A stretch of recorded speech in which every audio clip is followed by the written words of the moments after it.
সম্মানিত ভিউয়ার্স, আসসালামু আলাইকুম। চ্যানেল খুঁটিনাটিতে আপনাদেরকে স্বাগতম। আজ আমরা এমএস ওয়ার্ডের একটি কমন প্রবলেম দেখাবো এবং এটা কিভাবে ফিক্স করা যায় সেটি দেখাবো। প্রথমত এমএস ওয়ার্ড ইনস্টল করার পর যখন এখানে আমরা বাংলা লিখতে যাব, বাংলা লিখলাম, স্পেস চাপার পরে সেটা দীর্ঘতে রূপান্তরিত হচ্ছে। আবার বাংলাদেশ যখন লিখব তখন পরিবর্তন হয়ে যায়। আবার বরাবর এরকম যখন লিখবো তখন প্রথম আদ্যক্ষরগুলো দেখবেন পরিবর্তন হয়ে যায়। তো এটিকে ফিক্স করা আজ আমরা শিখব। তো এটি ফিক্স করার জন্য কি করতে হবে? এটি ফিক্স করা খুবই সহজ কাজ। প্রথমে আপনারা কোথায় যাবেন?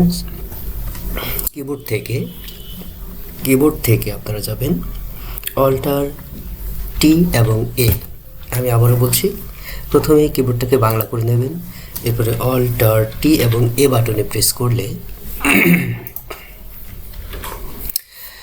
অল্টার টি এ বাটনে প্রেস করলে একাধারে প্রেস করলে আপনাদের সামনে অটো কারেকশান এই অপশনটি আসবে এবং এখান থেকে এই যে ক্যাপিটাল যেটা করা থাকে এই সমস্ত কিছুকে আপনারা রিমুভ করে দেবেন। এখানে ক্যাপিটাল করা ছিল, ফার্স্ট লেটার ক্যাপিটাল, তো এই যতগুলো থাকবে এখানে সবগুলোকে কি করে দেবেন আপনারা? চেক মার্কটাকে উঠাই দেবেন সবগুলোকে, এরপরে ওকে বাটনে প্রেস করবেন। এখন যদি আমরা লিখতে যাই বাংলা, দেখুন কোনো রকম পরিবর্তন হবে না, বরাবর বাংলাদেশ।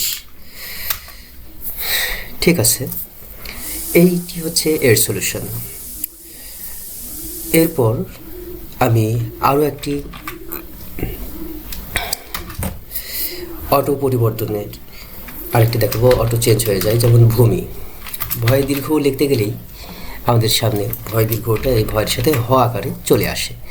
এটাকে কিভাবে ফিক্স করব? যেমন ভূমি যখন লিখতে যাব, আমরা ভূমিকা যখন লিখতে যাব, ভয় দীর্ঘ দিলেই এভাবে চেঞ্জ হয়ে যায়। তো এটিকে ফিক্স করার জন্য আমাদের কোথায় যেতে হবে? ঠিক একইভাবে প্রথমে কিবোর্ডটাকে নিউট্রাল করে নেব, এরপর অল্টার আই এবং এ বাটনে প্রেস করব। আমি আবার বলছি, অল্টার আই এ বাটনে প্রেস করব, অল্টার টি এ বাটনে প্রেস করব। অল্টার টি এ বাটনে প্রেস করলে আমাদের সামনে অটো কারেকশন প্যানেলটি ওপেন হবে এবং সেখান থেকে আমরা ম্যাথ কারেকশনে এখানে চেকমার্কগুলো উঠাই দেব। Auto format as you type, ঠিক এখানে এসে এই যে প্রথম যে লাইনটি state code with smart code, এই মার্কটিকে উঠাই দিয়ে ওকে বাটনে প্রেস করবো। আমি আবারও বলছি, এই state code with smart code এবং ওকে বাটনে প্রেস করব। এরপর কিবোর্ডকে পরিবর্তন করে নিয়ে আমরা যখন ভয় দীর্ঘকর দেব, অটোমেটিক ভয় দীর্ঘটি চলে আসবে। ঠিক এই দুই ধরনের সমস্যাই এমএস ওয়ার্ডে হয়ে থাকে।